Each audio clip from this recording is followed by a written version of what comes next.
Hey, what's up? This is AtomiCSwift, and welcome back to another one of my videos. This time, this is video number 2 in the trilogy, showing you how to get the copy of Windows 11 for install, or how to install Windows 11.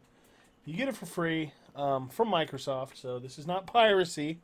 You can just click I don't have a product key. They might make you register later on, but I think it'll be like 10 where there's just a nag screen or that'll tell you, not legit copy, but everything works perfectly.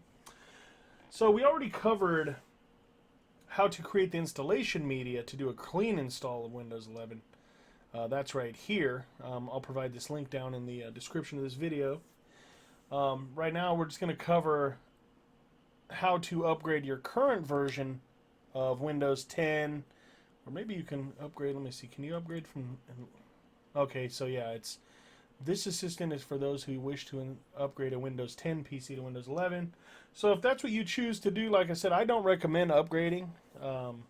In the past, always had performance issues or slight just nagging issues when upgrading. So I prefer to do a fresh reinstall. But if you don't want to and you want to do just upgrade your current version of Windows 10 to Windows 11, this is the option you use right here. See, it says right here, you download the installation assistant, so you click right here. It'll pop up down here, and then when it's done, you open where it's at, right click here, and go to Run as Administrator.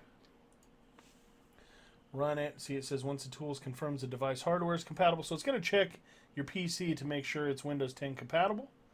And you will be presented with license terms. Click select accept and install.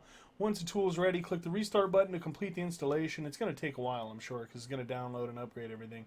So like it says right here, it might take some time to install Windows 10, or I'm sorry, Windows 11, and your PC will restart a few times. Make sure you don't turn off your PC. So this is the link that you use to upgrade, like I said, from Windows 10 to Windows 11, which I don't recommend, but if that's what you want to do, that's how you do it right there. And yeah, so that's my video. Like I said, it's just a quick video. Thanks for watching this video. Thanks for watching all my videos. Thanks for all likes, comments, subs, and as always, bye for now.